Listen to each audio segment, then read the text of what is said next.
أعوذ بالله من الشيطان الرجيم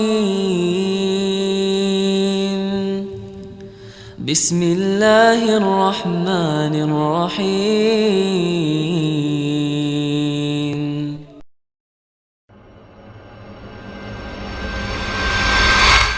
Mohon dijelaskan kembali bahaya-bahaya tergoda wanita agar menjadi benteng diri, agar menjaga pandangan. Saya katakan begini ya para ikhwah. Perempuan Rasulullah SAW bersabda, dua hadis tentang perempuan. Rasulullah SAW bersabda dalam hadis riwayat Imam At-Tirmidzi. Al-mar'atu aurah, idza kharajat istashrafaha syaitan. Wanita itu aurat. Artinya sesuatu yang sangat ditutupi untuk dilihat. Jika dia keluar, maka syaitan akan memperindahnya. Ini hadis pertama. Hadis yang kedua, ada 3 hadisnya. Hadis yang kedua, hadis riwayat Bukhari dari Abdullah bin Mas'ud radhiyallahu anhu. Rasulullah sallallahu alaihi wasallam bersabda, "Ma taraktu ba'di fitnatan adarra 'ala rijal minan nisa." Aku tidak pernah tinggalkan sepeninggalku sebuah ujian paling berbahaya. Lihat bahayanya, ujian paling berbahaya. Tidak pernah ada ujian paling berbahaya bagi laki-laki dari umatku sepeninggalku seperti perempuan. Ujian paling berbahaya. Dan di situ laki-laki ar-rijal, semua jenis laki-laki. Mau tua, muda. Mau ustadz, mau murid. Mau jenggotan atau yang tidak jenggotan. Ya, mau kenal dakwah salaf atau yang belum kenal dakwah. Mau pejabat, mau rakyat biasa. Ya, mau anak muda ataupun orang tua yang berdarah muda. Semuanya tergoda, paling berbahaya godaannya adalah godaan perempuan. Ya. Ini hadis yang kedua. Hadis yang ketiga, Rasulullah SAW bersabda dalam hadis riwayat Imam Muslim, "Innal mar'ata tuqbilu fi surati syaitan wa tudbiru fi surati syaitan." Ini mohon maaf kepada ibu-ibu. Sesungguhnya perempuan dilihat dari depan dalam bentuk setan. Lihat dari belakang dalam bentuk setan. Kata Imam Nawawi rahimahullah, fihi isyaratun ilal hawa ilaiha. Dia ada di dalam hadis ini bukan berarti setan, perempuan itu setan, bukan. Tetapi di dalam hadis ini terdapat isyarat untuk berhawa nafsu kepada perempuan. Nah, dari hadis-hadis 3 ini, ya, beratnya godaan perempuan dilihat dari beberapa sisi. Yang pertama, laki-laki memang paling lemah di hadapan perempuan. Siapapun laki-lakinya. Bayangkan Fir'aun. Laki-laki paling bengis di dunia. Memerintahkan untuk membunuh seluruh bayi-bayi yang pernah ada laki-laki di dunia ini. Tidak ada yang lebih bengis dibandingkan Fir'aun. Tapi ketika istrinya membawa Musa, bayi Musa, mengatakan kepada Fir'aun, "La taqtuluh. Asa an yanfa'ana aw nattakhidahu walada."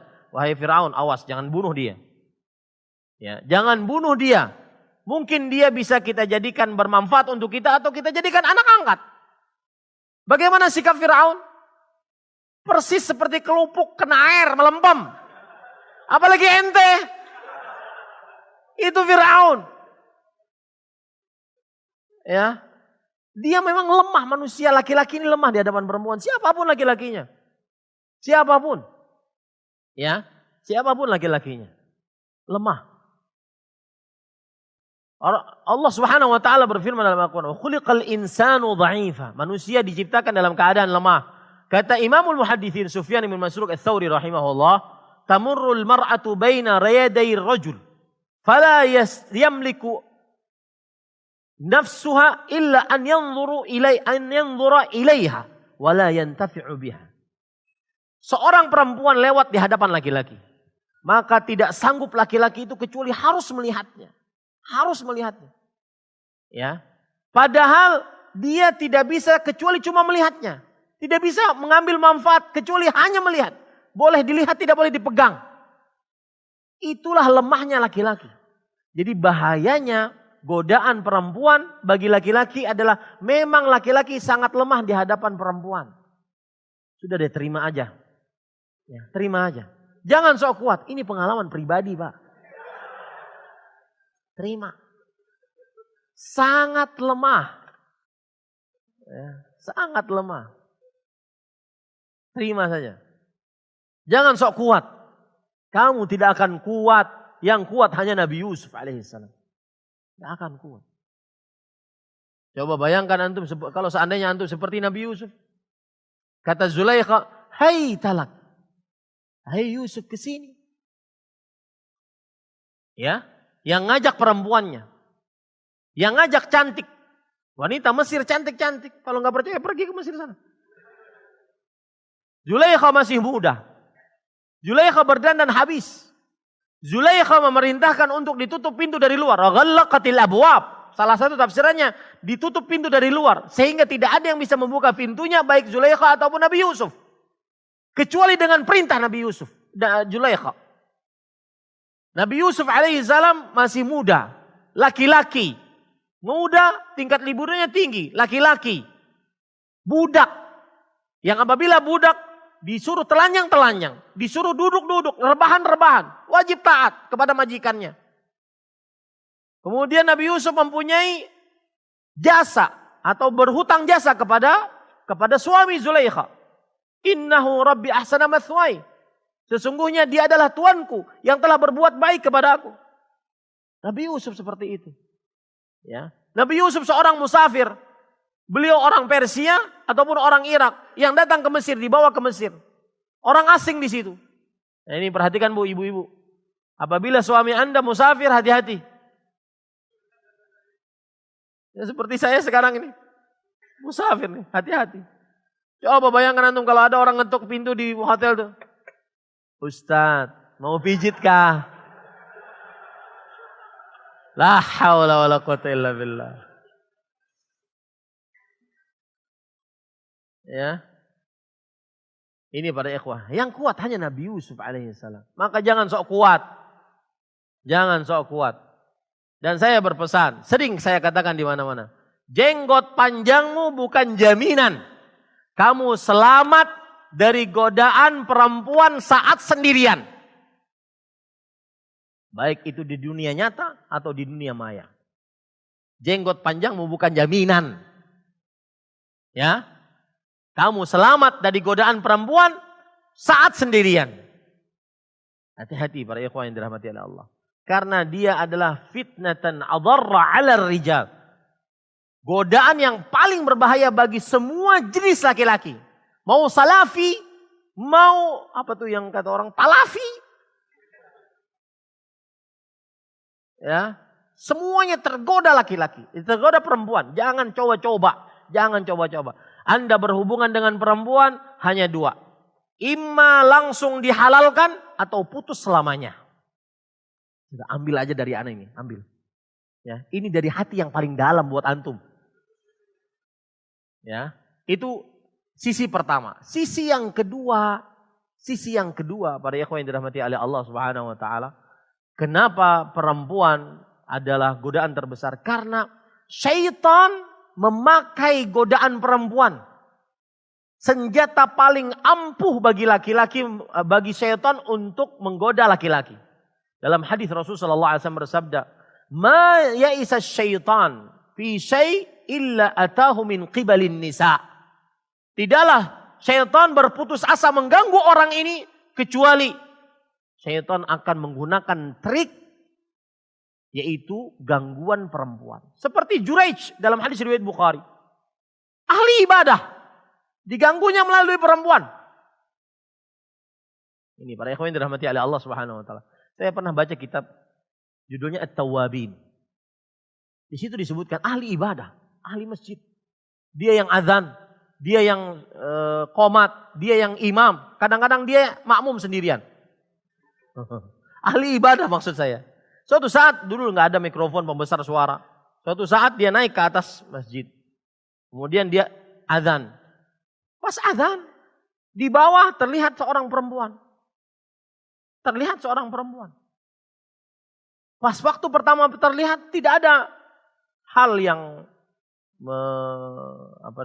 menggugah hatinya. Tapi kemudian syaitan membisikkan. Tadi kamu melihat sesuatu yang bening. Ada apa itu? Akhirnya turun dia. Ya. Turun para ikhwan yang dirahmati oleh Allah Subhanahu wa taala. Sekarang setiap kali dari rumah ke masjid, dia harus lewat gang situ karena melihat perempuan tersebut. Kemudian akhirnya dia singgah di rumah tersebut. Dan ternyata itu rumah lokalisasi, prostitusi. Kemudian dia katakan, saya mau duduk di sini. Oh sudah, masjid sudah lewat tuh. Saya mau duduk di sini. Silakan perempuan tersebut bernyanyi. Tapi harus ada hijab. Jadi awal-awal dipanggil oleh mucikarinya, kan kalau mau masuk silakan. Pertama kali dia jawab, "La, enggak." Hari kedua, ya boleh deh. Itu bahasa saya. Ceritanya memang begitu ceritanya. Ya. Lalu dia katakan, "Saya mau masuk, asalkan tempatkan saya di sebuah tempat yang jauh dari perempuan tersebut. Saya cuma ingin mendengar suaranya." Kemudian lama-kelamaan seperti itu. Sudah masjid lewat, ini masjid lewat sudah. Akhirnya si mucikari mengatakan, "Kalau kamu ingin kita buka hijabnya. Agar terlihat antara engkau dengan dia." Awal pertama, "La, enggak." Yang hari kedua, "Boleh deh." Ya, akhirnya apa yang terjadi para ikhwan yang dirahmati oleh Allah Subhanahu wa taala? Maka akhirnya sampai dibukalah, sampai berdua-duaan. Sampai perempuan tersebut mengatakan, "Ma yamna'uka minni?" Apa yang melarang engkau untuk kita melakukan hal tersebut? Maka rupanya ibadahnya menolong dia. Yamna'unillah azza wa jalla. Yang melarang aku adalah Allah Subhanahu wa taala. Maka akhirnya dia tinggalkan cintanya untuk kembali kepada Allah Subhanahu wa taala. Jadi jangan pernah main-main dengan perempuan. Walaupun itu ahli ibadah, jangan pernah main-main. Imma langsung dihalalkan, datang kepada orang tuanya langsung. Nah, ini yang baru laki ini. Ya. Ini baru laki. Datang kepada orang tuanya langsung. "Pak, anak perempuan Bapak sudah mengambil lubuk hati saya. Saya mau menikahinya." Adapun laki-laki yang jenis-jenis alim-alim flyboy, "Assalamualaikum ukhti. Mohon maaf. Mudah-mudahan sudah sholat tahajud." Ini namanya alim-alim playboy. Ya. Jangan melakukan seperti itu karena itu termasuk daripada hal yang diharamkan oleh Allah Subhanahu wa taala. Abdullah bin Mas'ud radhiyallahu anhu mengatakan, "An-nisa habailus syaitan." Perempuan itu tali kailnya syaitan. Dua sisi inilah kenapa perempuan sangat berbahaya bagi laki-laki. Yang pertama, laki-lakinya lemah. Yang kedua, dia adalah senjata paling ampuh digunakan oleh syaitan. Yang ketiga, dia salah satu senjata paling ampuh digunakan oleh musuh-musuh Islam. Di antaranya kejadian haditsul ifki. Kejadian dusta yang disebarkan oleh kaum munafik bahwasanya Aisyah radhiyallahu anha berzina dengan Sofwan bin Mu'attal As-Sulami radhiyallahu anhu. Itu digunakan oleh musuh-musuh Islam untuk menghancurkan umat Islam. Coba sekarang antum perhatikan. Ya. Di media-media sosial. Berapa banyak perempuan-perempuan menjual, mohon maaf, pantatnya di hadapan laki-laki. Dan itu kadang-kadang orang yang sibuk dengan media sosial sudah dianggap biasa melihat hal tersebut. Karena hatinya sudah kotor, terus dinoktahi hitam.